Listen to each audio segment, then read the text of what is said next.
Hello readers, I'm Amy. I'm actually standing today so I can reach my bookshelf a little bit better.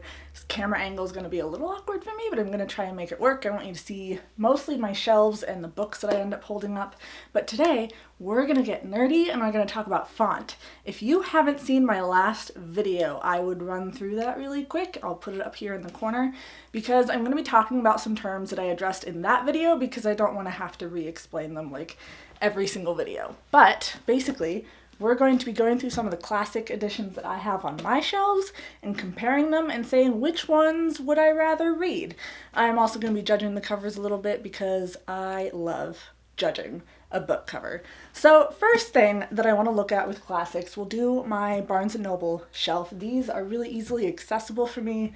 I can get them in different colors and arrange them in rainbow style. So these just tend to be the classics that I collected in the past because they're just easy access. Let's take a look at Little Women here. So here we have Little Women. This font up here has a pretty basic kerning, very readable. But here with the author, we can see that we have more space in between the letters. And on the spine, they reversed it. Little Women has some larger spacing, and Louisa May Alcott has smaller spacing. So they switched up the kerning on that, which is really interesting. I don't know that this painting actually has anything to do with Little Women, or if it just seemed like it would go with the topic and they slapped it on the book cover. But that's something interesting to talk about. I had Kaz from Cats in Camera, I believe, was the commenter on my last font video, who talked about buying lots of used books, and as such, they look at a lot of spines whenever they're deciding what to read. Based on this cover, if I had no idea what Little Women was about, if I didn't know that it was a classic, I probably wouldn't have bought this. I did grow up with this story, I knew that I really liked it, but this font is really basic, not that eye-catching. This cover doesn't really pull me in, I don't interact with it a lot. So I think looking especially at typography on the spine can be really, really important because not all of the books are gonna face out this way like they might in bookstores.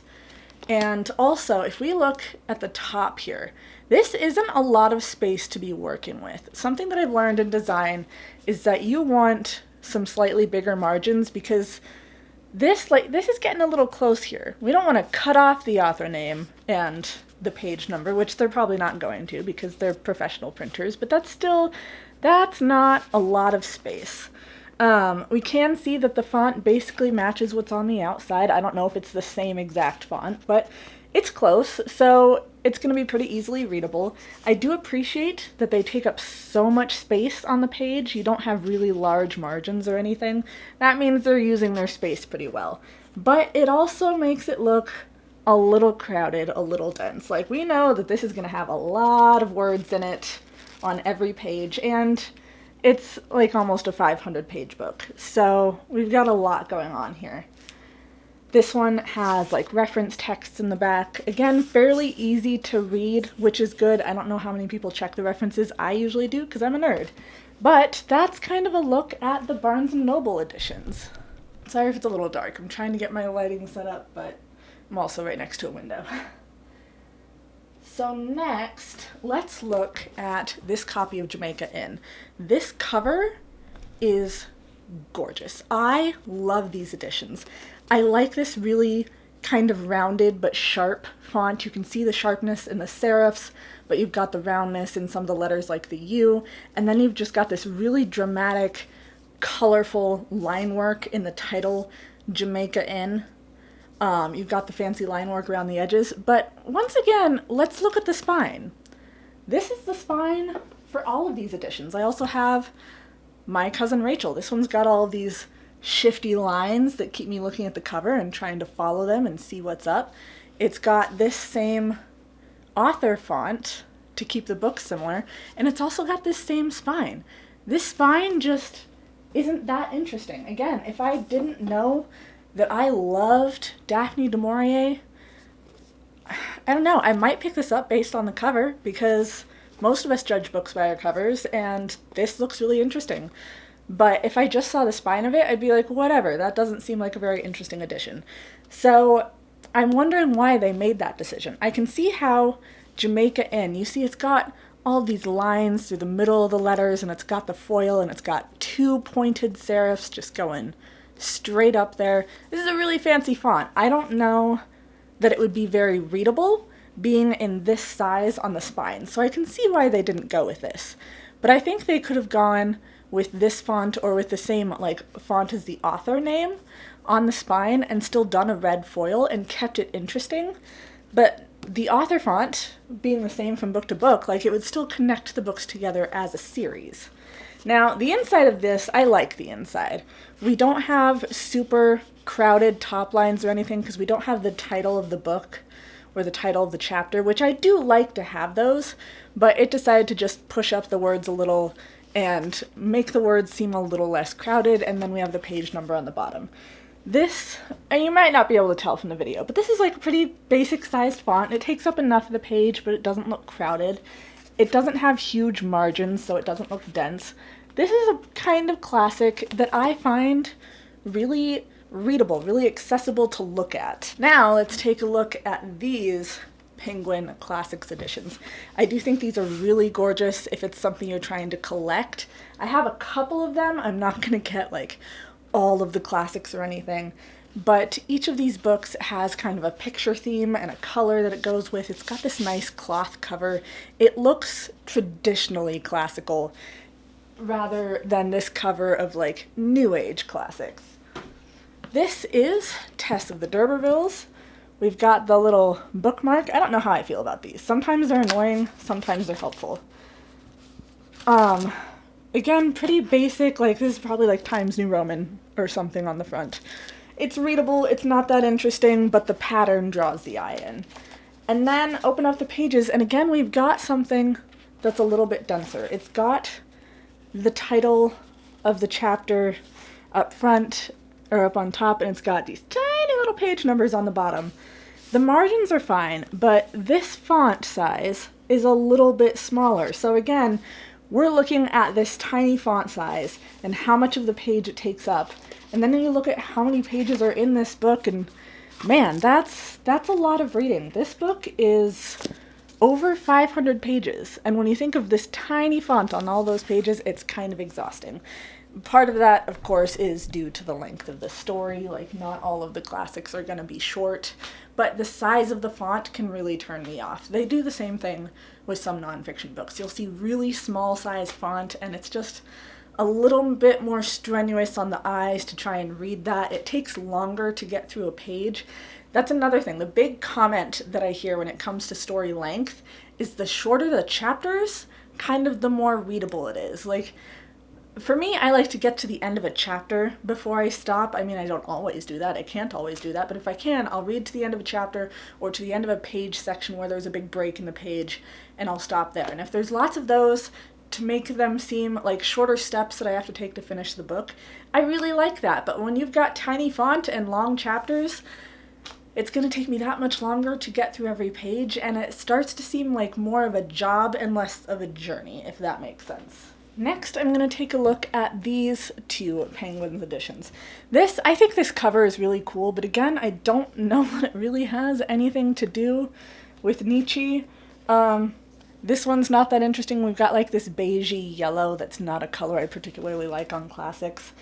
The font on this is a little more interesting because they have the Penguin Classics title, which is always in the same font. It's very much the same from book to book. They have Friedrich Nietzsche written in this sans serif block text, and then the fancier italicized serif font for the title. So sometimes using multiple fonts doesn't work, but it works in this case. You have this bolder kind of colored font to be here's the author you've all heard about. And then you have this title being here's what this author that you've heard about is going to talk about in this book. So if you like the author, maybe you'll like this book. A lot of attention is drawn to the author rather than the title. And then this white strip just kind of draws the eye to be oh, this is a Penguin Classics book. So we know they're going to have a certain quality to their books. But what gets me with these editions, again, with this one, the spine just isn't that interesting. It's a very basic serif kind of Times New Roman font that doesn't look that interesting.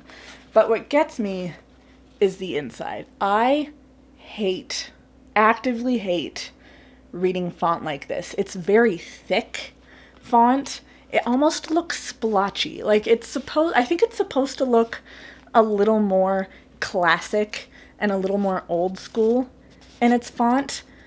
But because of that, it's so much, each stroke is so much thicker. And for whatever reason, that thick kind of splotchy looking font just really stresses my eyes. It gives me a headache. I hate reading it so much. This one is kind of similar. It doesn't have as thick of a stroke, but each of the serifs just looks a little bit splotchier. You have a little more contrast. Like take this capital F here. You have the really thick stroke here, and then the two strokes off of it are quite a bit thinner. But then like these serifs are actually fairly large, to my eyes at least, like looking in real time. And it just looks a little splotchy, and it doesn't, I think what gets me is it doesn't look as clean. I like to have a really clean text when I'm reading, and the splotchier or thicker, more traditional classic types they don't have that clean cut look to them, and they just make it harder for me to read the book. And the more I'm thinking about the font that I hate, the less I'm thinking about the book and whether or not I really enjoy it. Lastly, I'm going to pull my husband's Barnes & Noble editions. This is a little sun-worn. This is a collection of Jack London. I don't like these. I can already tell you I don't like these. This is 6 novels in one hardcover book. Now, if you want to get a lot of books in one just for the sake of pricing or the sake of space, like cool, that's fine, whatever. But you have this enormous hardcover book. Like, it is bigger than my face, bigger than my head. And you open it and just look at all this text. Like, who really, I'm sure someone wants to read this, but who really wants to read this? This font is clean. It's very clean and easy to read. I like that. But there's so much of it on every page. Like, each page is so long, and I'm just thinking of the time it would take me to finish a page, much less a chapter. It feels more like a textbook than a fiction book that I might enjoy going on an adventure through. I can see how it would work for people price-wise and, again, space-wise. But as far as readability is a huge thing for me. And like I said, this is my husband's book. I would not buy these editions unless they're maybe at a used book sale or something and I wanted to try something out. But even then, all of that tiny little font just stresses my eyes out a little bit more, and I'm not that excited for it. So that is just a basic look through on some of the different classic versions that I have on my shelves and some of the font that I do and don't like. Of all of these, the, is it vintage something classics? These ones are my favorite. I think they have the most interesting covers, and the font on the inside is really well spaced, and it's clean, and the margins are nice, so you don't have these huge margins with a dense font in the middle, and you don't have the tiny margins with text taking up the entire page. It's just got some good spacing in it. So, let me know down below, what are some classic editions that you hate or that you love? Do you have a spine of a classic that you like? I think these cloth-bound spines are fine because they have a little bit of color and they have the pattern continuing the whole way around the book. But I think all of my classics except for the leather-bound Barnes & Noble, my Mexican copy of Dracula, and Carmilla. These are the only ones that have interesting spines. Dracula, I can't read because I don't speak Spanish, but at least it's this thick red font. That's eye-catching. That looks interesting. Carmilla, I'm not that into it. Doing a sideways text is difficult enough, which on a spine you don't really have a choice. But doing a script font sideways text just makes it a little more difficult to read. This one, this is actually a cute spine. These leather bounds do a good job. This is a spine that I would look at and be attracted to, and I'd be like, I want to know more about that classic book. But let me know, what spines do you like that you have of your classics? What don't you like? What do you think of the advertising of classics? I think it's going to be like a celebrity memoir. You know, like you don't really have to, you might not think that it would have very good writing necessarily. It would depend on the celebrity, but you'd read it just because it's that celebrity. Like, I don't think anyone was really going to care whether or not Michelle Obama had great writing. They're just like, it's Michelle Obama. I want to know about her life. She's a fascinating woman. And we lucked out in that she has very good writing. That book was phenomenal. But again, a lot of her book selling, I think, was just in her name and her being Michelle Obama. A lot of classics sell because they're classics. So besides something like this, I really don't see a lot of effort being put into cover design. Of course, this video is not really about cover design, it's about font, but we can talk about cover design too, because I think it's interesting. Regardless, let me know, what fonts in classics do you like, what don't you like? Do you agree with me on the splotchy traditional types and hating them, or do you disagree and you like kind of the feeling that it brings to the book? Let me know. Please like, subscribe, be my friend on social media. Leave any ideas for future font videos that you have in the comments down below, and I'll talk to you about them and I'll think about it, and I might release a video on it at some point. That's it from me.